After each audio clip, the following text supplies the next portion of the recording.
Hello.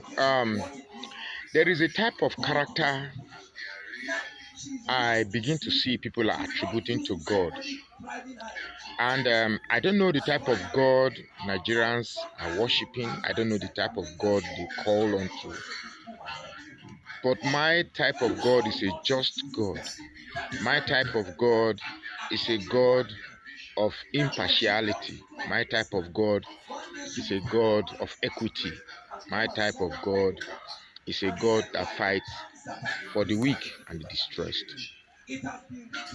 I've seen people now saying that, well, whatever happens in Nigeria or happened is the will of God. Tinubu is trying. Tinubu is trying. It's God. I'm beginning to wonder, which God? Is this how God operates? Is this how God operates? Somebody uses or used a bad means to achieve power, and you say we should accept it. What precedents are we setting for younger generations coming? That when you want to attain power, you can snatch ballot, grab it and run away with it. I really don't know what God you are worshiping. Even Christians alike. It is God. Now God, leave God out of this matter. It is not the will of God.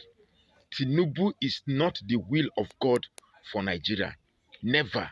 Tinubu is not. So leave God out of this. Tinubu is not the will of God. I believe in due process. I believe in what is right. If indeed this is how God operates, that people can actually do what is bad and what is wrong to achieve an end, then God is a phony. The whole idea of God is phony. Somebody come and disrupted a process, a simple process of beavers that is aimed to simply go to the polling unit, get captured, you are counted, the results from ECAA to be then uploaded on the IREV. People can actually verify, everything becomes transparent. The whole idea of this 2022 Electoral Act was based on transparency and fairness, particularly on transparency. And one man came and mumble jumble the whole thing to the essence that we don't even know what is transparent anymore. And now he has used a fraudulent means to come to power, and you say we should. It's God's will. Which God? So if God accepts Tinubu as your as his will, you worship that God. And what kind of God we see his creation, people being murdered, people being maimed, injured, slashing ballots, police running away with ballots, threats of people based on their tribes, and all the things we witness, and you say it's the will of God. You better go and check what type of God you are worshiping, because that's certainly not my God. Leave God out of this. God is not a criminal. God is not a criminal. The God I've been believing to be worshiping since childhood is not this one. It's not this one that you are saying. So God cannot accept Tinubu as your president. And if God truly, truly, truly, truly is alive, God will do the right thing for us. I will not pray that if it is the will of God, Tinubu will become president. What kind of prayer? God is not a politician. God is not a politician. So leave God out of this. God is not a politician. You can't just come and be, what is wrong? People died on the road. He says the will of God.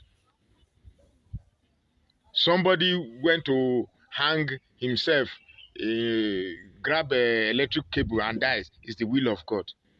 If such a thing happens here in the north, Allah ya kare. Abunde Allah ya so.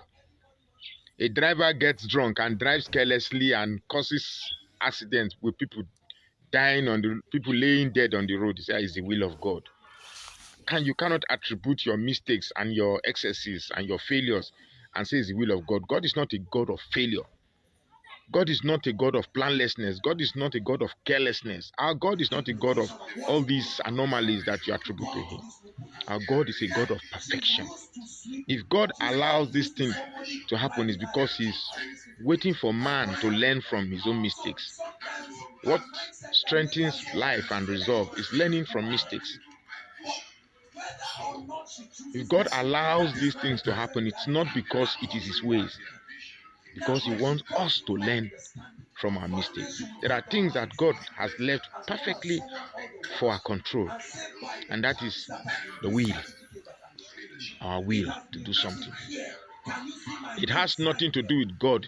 If I decide to go inside and tell my wife about lay down, make we knock one round, that is not the will of God. It's my choice.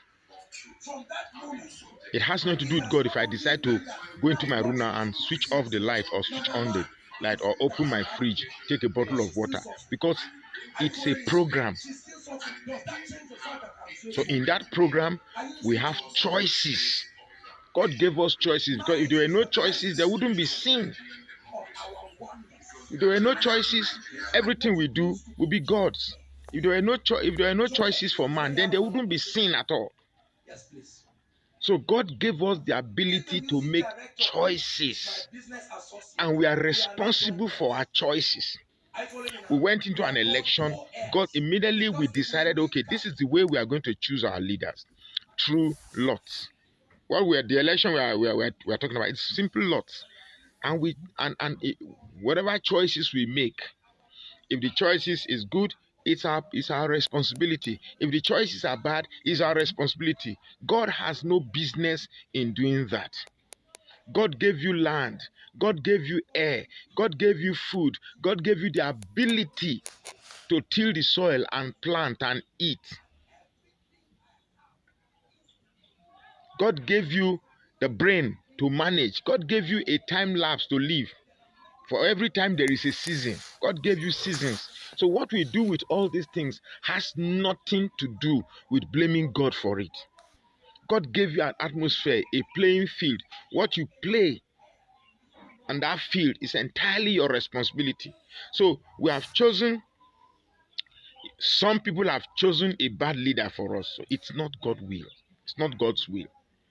That a group of bad eggs decides that they are more and they can will what is not the choice of the people on us does not mean God. So leave God out of this. God is not a criminal. So let's not say it is God's will. It's never God's will. It is a will of a few disgruntled elements. We must right what is wrong.